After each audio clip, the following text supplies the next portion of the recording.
Have you ever ordered food you really didn't want? Or pretended a restaurant wasn't bothering you? Or said, I'm fine, when actually you were really overwhelmed? For many autistic adults, masking around food becomes so automatic that we don't even realize that we're doing it.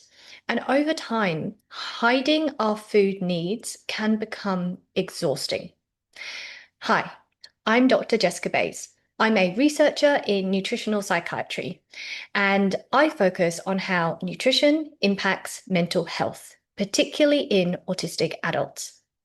Now, in the last two videos, we've talked about how masking can affect eating and why social eating can feel so exhausting. Today, I want to talk about something that often comes next. What happens when you stop hiding your food needs?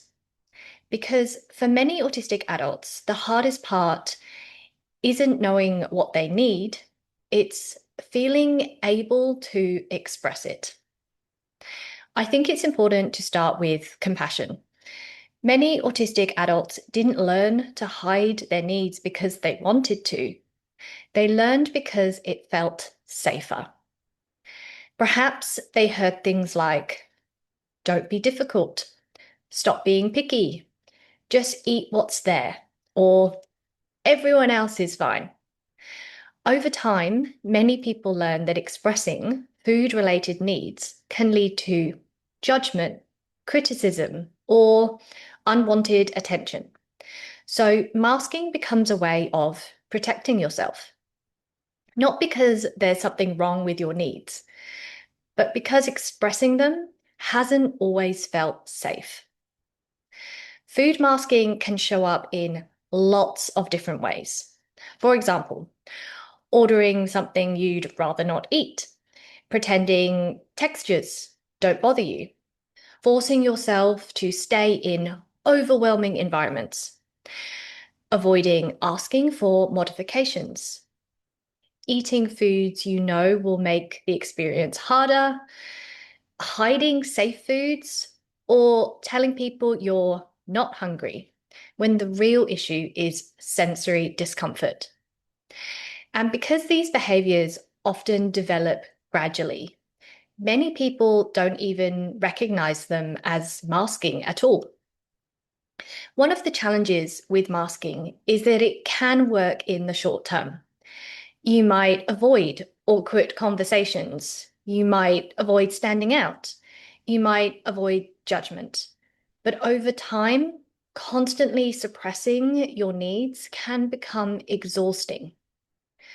Research on autistic masking suggests that sustained self-monitoring and suppression can contribute to stress, fatigue, and burnout. And from a nutritional psychiatry perspective, chronic stress can affect appetite, eating behaviors, energy levels, and overall well-being. So while masking may reduce discomfort in the moment, it can sometimes increase the burden you're carrying over time. I think one of the most important steps is identifying safe people. Safe people don't necessarily understand everything about autism, but they tend to be people who listen without judgment, respect boundaries, don't pressure you, don't tease you about food, and don't require constant explanations. And importantly, safe people don't need you to earn accommodations. They simply want you to be comfortable. Now, not everyone will be a safe person, and that's okay. Unmasking doesn't have to happen everywhere. I also want to speak specifically to people who were diagnosed later in life, because this can create a unique challenge. You may have spent years, sometimes decades, hiding your food needs. And after learning more about yourself, you might start wanting to make accommodations. And suddenly, people are saying, but you never had a problem with that before, or you've always eaten that, or Why is this only an issue now? And that can be incredibly difficult because often the issue isn't actually new. The difference is that you're noticing it now, or you're allowing yourself to acknowledge it, or you're no longer willing to push through that same level of discomfort. For many late diagnosed adults, accommodations aren't about creating new needs. They're responding to needs that have existed for a very long time.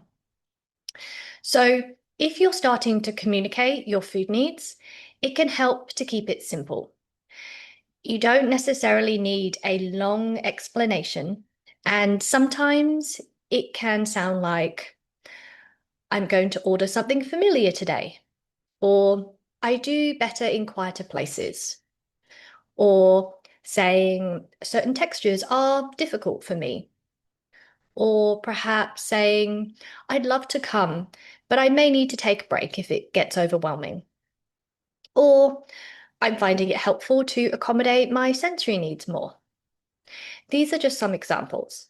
You don't have to justify every accommodation, and you don't need everyone to fully understand your experience before you're allowed to support yourself. I think one of the biggest misconceptions about unmasking is that it's all or nothing process, that you either hide everything or tell everyone. But for most people, it's much more gradual than that. It might start with ordering the meal you actually want, requesting a modification, choosing a quieter venue, telling a trusted person about a sensory challenge. These small acts of self-advocacy still count. And often those small moments can make a meaningful difference. If you've spent years hiding your food needs, I want you to know you're not alone in that. And I also want you to know that having needs isn't the problem. The problem is often the pressure to pretend those needs don't exist. You deserve to eat in ways that feel manageable, comfortable, and supportive of your well-being. I'd really value hearing your experiences in the comments. Have you ever hidden a food need to avoid judgment? And if you're comfortable sharing, what helped you start communicating it? You might also find my previous videos on masking and eating helpful as well, so check those out. And if you're interested in more evidence-based neuroaffirming approaches to nutrition and mental well-being, please consider subscribing. Thanks for watching, and I hope to see you next time.